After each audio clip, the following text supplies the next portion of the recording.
chased down my heart through all of my failure and pride.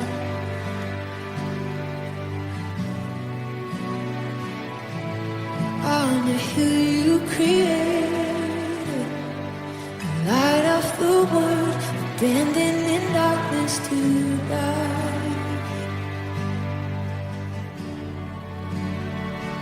And as you speak,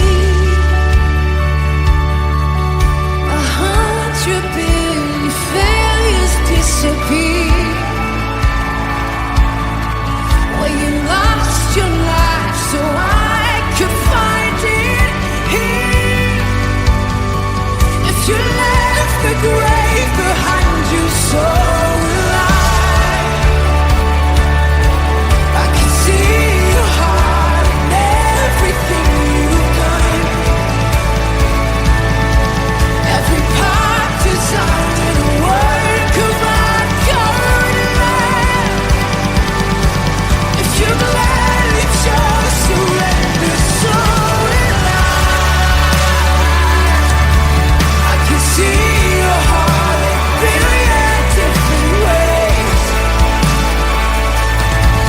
Every precious one, a child you died to save. If you gave your life to love them so alive, like you would again 100 billion times,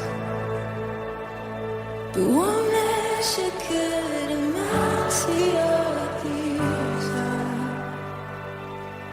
You're the one who never leaves the one behind.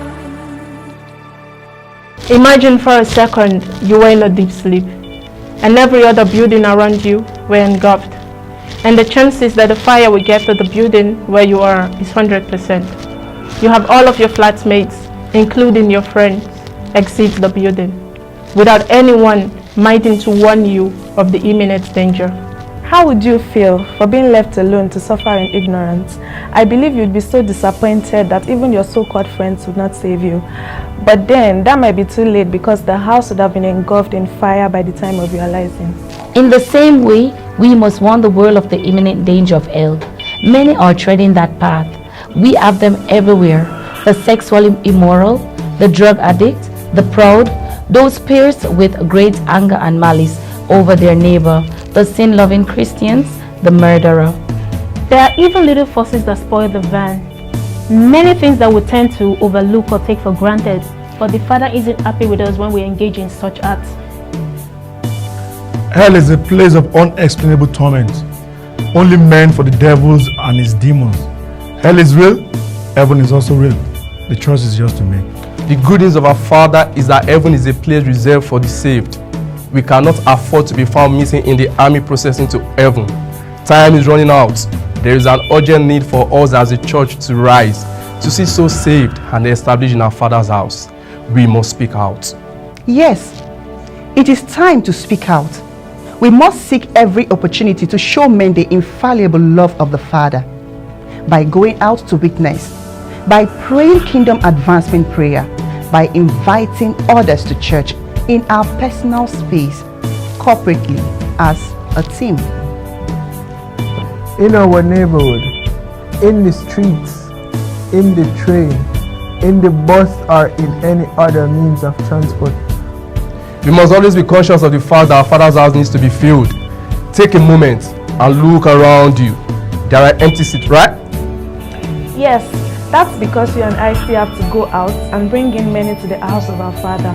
He has instructed us to go out to the highways and all corners, the streets, the lanes, and bring in multitudes to be saved. The Father has made you a sign and a wonder, not for your personal use only, but more importantly for you to act as an agent of reconciliation. No man argues reproof. You cannot be an instrument for the Father and not be first a partaker of what he has to offer. Remember, the Father does not waste resources.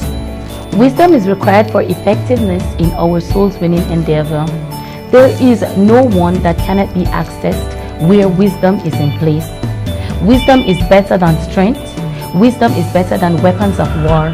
Wisdom is the ultimate advantage in taking any territory for Christ. The Holy Spirit gives you access to wisdom. Why not ask Him? Do you sometimes find that your heart is divided between following God and following your own desires? Guide yourself against complacency or carelessness, allowing sin to creep in. Don't let the enemy lead you into disobeying God. You may want to say this prayer with me. Dear Lord, help me to listen carefully to what you say. Deliver me from secret sins. May I be quick to ask for help, that I may never allow sin to creep into my life. Help me not to simply do what the people around me do. Rather, help me to listen to your voice, follow you, and enjoy your presence. The truth is that God's desire is always to bless us. His commands and instructions are given so that you and I can flourish. Vapor of your breath, the planets fall. If the stars were made to worship so loud, I can see